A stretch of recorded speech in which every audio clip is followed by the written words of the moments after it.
This is a photo of me and my dad, and I love this photo.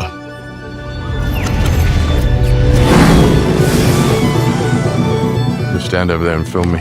My dad and I are going on a road trip. No, wrong way, mate. Spin that round. Back into our past. This is the opening titles to the greatest film ever made. National Geographic presents Chris Hemsworth and Craig Hemsworth, my dad. You get it? Well, first, congrats on this wonderful documentary. I watched it yesterday evening. Well, we of course know Chris for his movies and everything. And why is it so important, you think, to have a famous person like him? Yeah, bringing this particular situation to the attention worldwide. Well, there's millions of people across the world living with dementia, and Chris brings a really unique story of him. It's Thor and his dad going on a trip to try and figure out what's going on with his dad and what are some of the things they can do about it. So big story, but giant people at the heart of it. Yeah. Well, I have to be honest, I didn't quite well know anything about the subject, or not really. What was it for you? How many, yeah, hours, days? What did you do for research for this adventure? Oh, well, when we do these films, we always talk to the world's best scientists. We crisscross the world digitally to find out who really knows about a subject, and then we talk to them. So, and in this case, our main advisor was Dr. Siraj in Australia, who has come off the back of doing many, many years of research with early stage dementia patients and talking and looking at what are the things that you can do about it. So we were working with one of the world's best scientists, and he was our advisor and helper throughout the whole project. Yeah. Well, what really stood out for me was I didn't know. I really thought people with dementia were really by themselves, and outside of all the social happening. In this documentary, it's really clear that that's not the case. You have to be around people. And how important was it to bring these kinds of lessons into this documentary? Because it's the story of Chris and his dad, but it's for me it was mostly a story about getting people to get informed. How do you balance that out? That you have the adventure and the infotainment. How do you blend that in proportion? Well, first of all, we really always want to make an enjoyable film. That's important to us. This isn't a grim film or a sad film. It's an Yeah. emotional film in some ways, but it's enjoyable to watch. And you've got Thor at the heart of it. You've got a giant film star who is undergoing a really powerful, painful experience with someone he loves. So we wanted to do that, but then we also wanted it to have things that were useful, things that a message in there, which is that to make connections, to reach out and touch someone is an everyday thing that you can do. You don't have to be a film star going on a enormous, road trip with your dad. You can do it in a smaller way. You can find those photographs, talk to the person down the road who might be losing touch a little. You can do all of those things, and that's Yeah. important for all of us. Yeah, but I also can imagine because, well, for me maybe not, but for a lot of people, they think, okay, there is a celebrity involved or famous person involved. I'm going to watch this. Is that also a way to bring a different audience, to reach a different audience with a subject like this? I mean, I can imagine it also helps. Absolutely. And it's a shortcut, isn't it? We all feel like we know Chris, even if you've only seen him in movies. We've enjoyed his humor. We marveled at his physicality. We feel like we have a connection to him. So it's a shortcut in a film that if you start with somebody you know nothing about, you have to try really hard to get inside their head, whereas we have a familiarity Yeah. with these giant people, giant people. And we do a lot of work at Utopia with those kind of people because they bring such value. And the part of the reason that they are so important is that they are incredible communicators. They know how to channel their emotions and their feelings and their ideas into a performance. And even when they're not performing, they're still incredible at communicating. And that's what Chris is. Yeah, yeah. Well, I also wanted to ask because you were, of course, very much involved in this whole project. Do you have a professional distance from it all when you're making it, or are you also during the adventure, during the travel, are you also getting involved because it's such an I'm emotional roller in coaster? my role, I'm more distant. There's other people on the film who are much closer, but my job is to stay away and kind of look at it, you know, the 30,000 feet level. My job's to kind of stand outside it a little, really. Yeah, And yeah. Uh, I think, and that's important.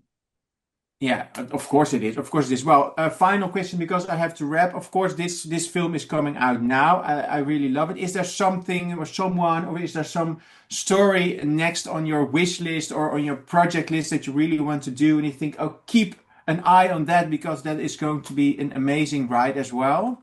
Well, it's not for National Geographic, but watch out for World War II with Tom Hanks next spring. So, 20 hours, the complete story of World War II. So that's my next 20 thing. hours? 20 hours. 20 hours with Tom Hanks. Yes. Well, next I've been busy. spring. Next spring. Yeah, I've been busy. I can imagine I'm a busy woman. you've really been busy. Well, thank you so much for your time, and I wish you all the best and all Thank the you. luck with everything. Thank Thank you you so so much, much. Eric. Thank you. Lovely to talk to you. Bye. He has early stage Alzheimer's. I want to do everything that I can to help him. Turns out this experience could help fight the disease. Oh my God. This is wild. It's literally identical. How's it feel? I can't. What's this? It's my first ever movie. It's gonna be bloody unreal. Different places instantly bring those memories to life. It's like a safe piece of equipment on my head just there. I, as the audience, we of course all can see that Chris Hemsworth is such a beautiful man from the outside. Why is he such an amazing person to work with? Because you have done many times. Yeah, he is, isn't he? He's a beautiful man both outside and inside. Yeah, he is. He's a lovely, warm, real person. I think one of the things about Chris is, success didn't come to him immediately. I mean, he's like a lot of actors ultimately. They spend a lot of time trying to make it, and eventually they do. Some of them forget who they are, forget what they were like. But Chris is someone who's really stayed anchored um, in in who he is fundamentally. His friends from school are his friends now. He's obviously incredibly close to his family.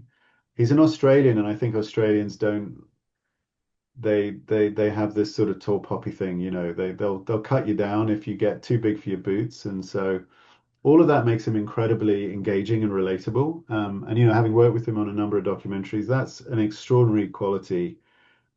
Everyone likes him, right? He's just a very likable guy, and that's the real Chris. Yeah.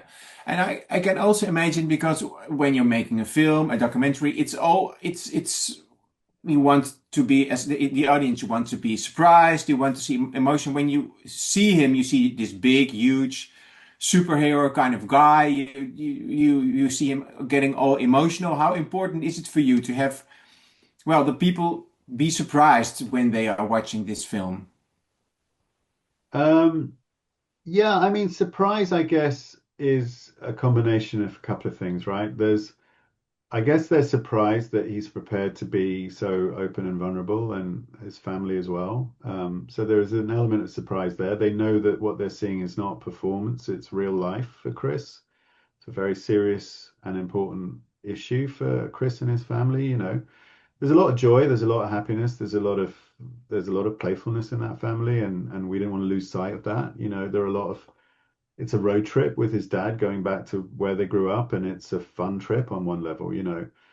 So that side of Chris, um, you know, I think is it's really important to sort of capture that. And then on the other side, as far as Chris is concerned, he's, you know, we wanted to be sure that he was comfortable with what we were doing. And so, you know, he was very involved in thinking about it. Ultimately, he had to be comfortable with what we were going to show, and his Yeah. family. Yeah.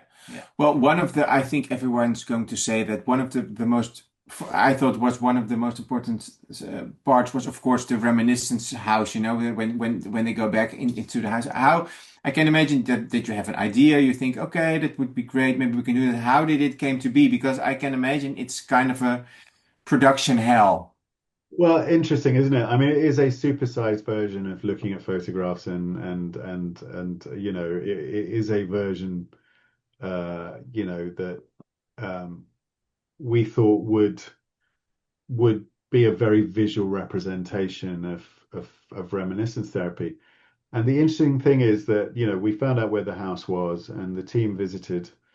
We visited the current owner who'd bought it off the Hemsworths, and he was initially a little bit reluctant to let us film. And it turned out that's because he was a bit embarrassed because there was a lot that hadn't changed since he Great bought for it. you. So exactly. So bits of furniture, you know, quite a lot of the decor, basically unchanged. So fantastic for us from a budgetary perspective, fantastic for us from an art department perspective, because a lot of the triggers, a lot of the memories were there still, including actually there's a scene where Chris and his dad are outside on the terrace on the veranda, and there's a ornament hanging there. And I'm sure anyone watching that would assume that we found that in Chris's garage and it was an old thing that had been lying around that actually had been hanging there since the Hemsworths left. Um, Great. so that was pretty special for us to realize that we didn't actually have to really reconstruct that house. That house was pretty much unchanged. And yeah, no amount of art department could have ever been so accurate as the real thing. Yeah. Well, I thought it was beautiful for you. You have done so many things and so many documentaries. What part of the process is like the most challenging for you? Because now it's going into the world. It's almost time to release. Is it something? Is that you think, okay, it's going out there into the world? Is it pre-production? What is it for you in the process that is the most challenging? Challenging. You know, I think most people would say, I think they would be liars to say that the night before the first day of the shoot is super exciting. I can't wait to get started. I think that's always a challenging moment. There's so many things that can go wrong. So that's certainly a hugely challenging moment, I would say. You know, everything about what we do, I have to say I'm very lucky. I find incredibly rewarding. And when you're doing a film that's powerful and emotional and engages with people in the way that this film does, I hope, then there's nothing but positivity that you can feel about it. You know, I love the craft of editing these films. I love working with the teams, and that's one of the great things about what we do is that we work with incredibly talented people. Um, and after that, I guess the most challenging thing is if nobody watches it, right? But hopefully, hopefully that's not going to happen with this one. No, well, I can't. I'm going to do anything over here in Holland that people are going to watch it. But talking about that is interesting because getting people to really get engaged into documentaries or especially with subjects like these, that I can imagine that it's probably a little bit hard. How important is it to have, you know, you have now Chris Hemsworth, you have done it with Jeff Goldblum, of course. How important is it to have a famous face? To have a kind of a hook to bring people into this subject. I, yeah, look, it's one way of telling these stories. I don't think it's, I think there are I don't think you need a A-lister to tell these stories, but clearly, this has impact, and this has reach, and of course, this film is a lovely film, but if it wasn't Chris Hemsworth, I'm not sure we would be talking right now. So, Yeah.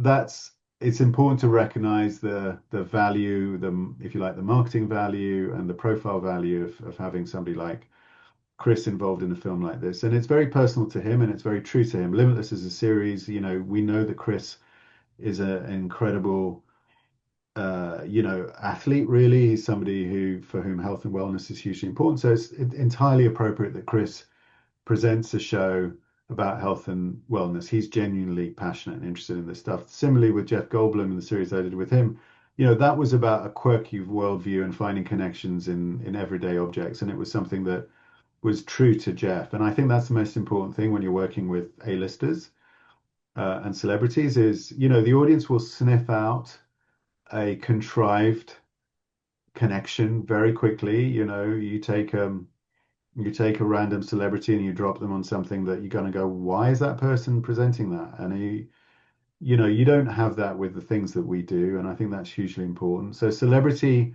has to be authentic, and it has to be authentic to the story. Otherwise, the audience is not going to watch because they're just going to see through. They'll see through the game. It's like, oh, we'll stick celebrity A with subject B, and like just those two things together will be enough, and it's not enough. It's got to be really related to that celebrity. Yeah, they're going to see. Well, final question, because I have to wrap. You have been working with Chris for quite a while. Was there anything in this documentary or in this adventure, in this road trip, that surprised you about him, or that you didn't know? Was there a surprise for you? No, I think we knew that Chris was going to be really open and collaborative about this. What you see is what you get with Chris. So no, I don't think so. Look, we're obviously, Chris and his family could at any point have said, look, we don't want this stuff to be seen. It doesn't surprise me that they want it to be seen, because I know that it's really important to them. Craig, as I say, Craig is a really amazing man, and in his own right, he was a child protection officer. He really cares about people, and he really cares about helping people, and he sees that his story can engage other people and relate to it, can help other people going through the same thing. So nothing really surprised me about their willingness to do this, because that just speaks to them as compassionate human beings, which is very much the thing you see in the film. Well, thank you for making the time, and thank you for making this film, because I really loved it. Thank you so much. Thank you so much, Eric. Okay, bye-bye. All the best. Bye-bye. I just find myself wanting to spend more time with him. What are you afraid of? Well, the most real memories that I have is this place and you kids together. It's far simpler than what I think we set out searching for. It's about connection.